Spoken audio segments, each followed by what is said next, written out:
Hello, my name is Ronak Patel, and today I'll be teaching you about Lewin's three-step organizational change model. For starters, this information was put together by Bayrod, Solomon, and myself. Alright, well, the three steps that we'll be discussing today will be about unfreeze, change, and freeze, and this should help make the transitions of change in a company or in a real-life situation a lot easier.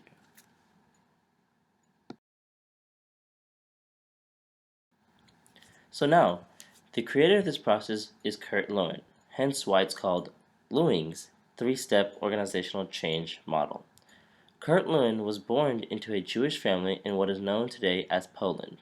He was a German-American psychologist and was known as one of the modern pioneers of social, organizational, and applied psychology. He has developed many things from the Lewin equation to leadership clients. However, his three-step organizational process has really assisted many people. We know that change is very hard for anyone, but it's really about the way you approach it. So let's see how the father of psychology wanted us to approach change.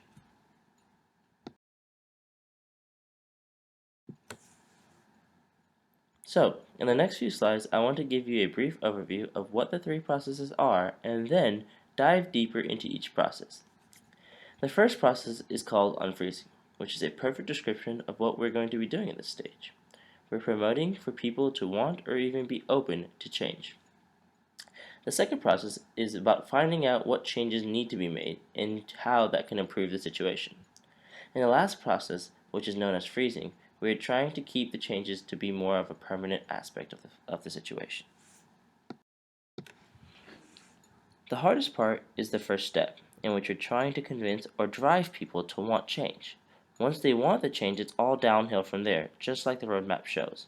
All you do is take action by involving the people who will be affected by the change to help make the changes, and then make the changes permanent, because there's no point in doing all this work if you cannot keep the changes in play. Now I know, I'm making this sound very, very easy. So let's really get into the details.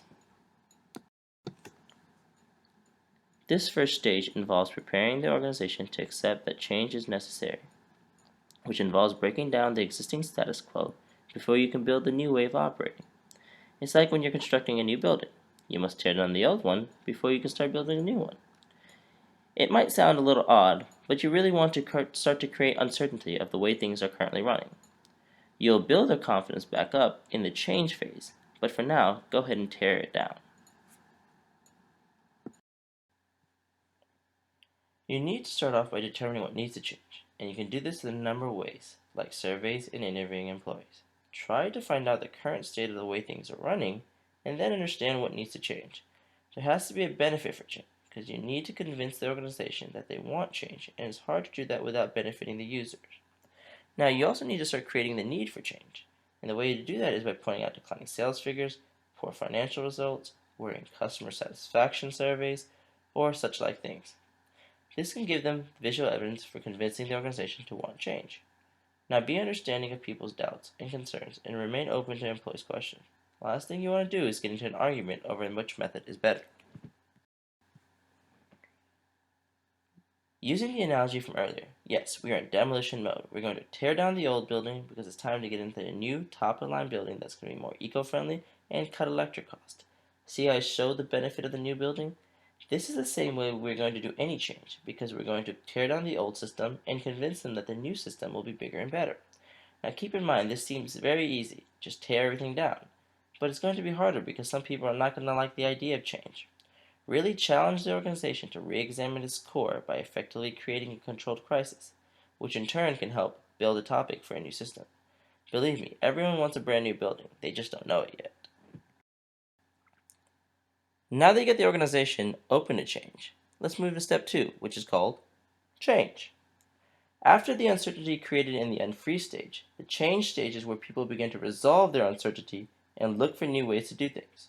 People start to believe and act in a way that supports the new direction. Now remember, the transition from the unfreeze to the change does not happen overnight. Therefore, give the organization time to embrace the new direction. An important part of change is looking at the change curve, and you should be aware of where your organization is on this curve. Really try to get away from the anger and resignation stage as quickly as possible. Once you've gotten past this stage, you can officially say you're in stage 2. Having people accepting your change will make it a lot easier in the long run. The key in the change phase is to communicate often in the planning and implementation of changes.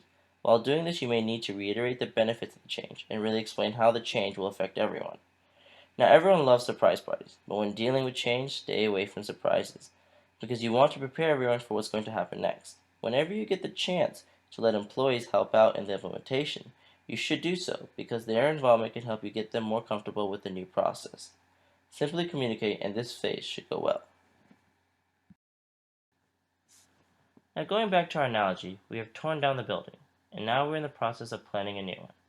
We just don't start building. We get models together, and we communicate to a whole project management team on what's going on.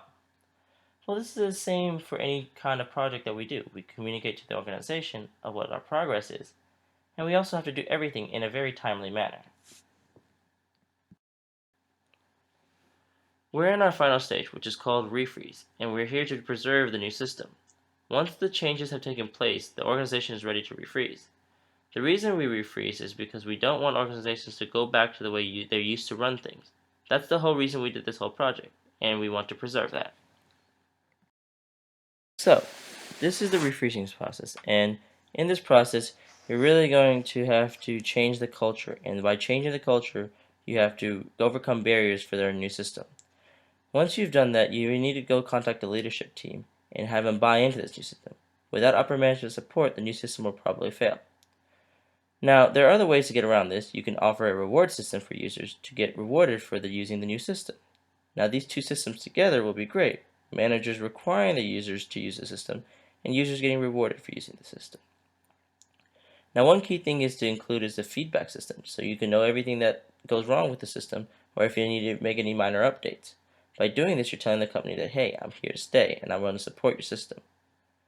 But by far the most important thing that you need to do is training, so that all your users don't have to hate the system because they don't know how to use it, and they be able to build a new culture on this new system, and you'll be able to dictate that culture.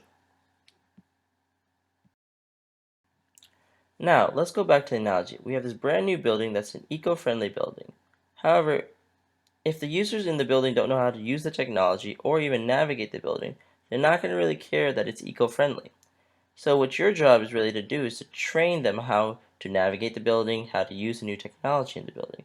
And by doing this, you can basically anchor a new culture. And anchoring that new culture can start right away on day one. And that can all happen if you just do a great training session on how to use everything.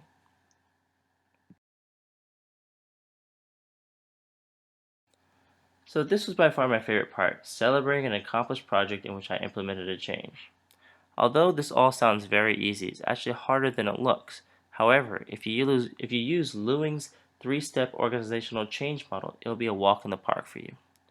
I would like to go ahead and thank everyone for listening to this presentation, and I hope you learned a lot, and I really want you to go ahead and give this a try if you're ever implementing a change.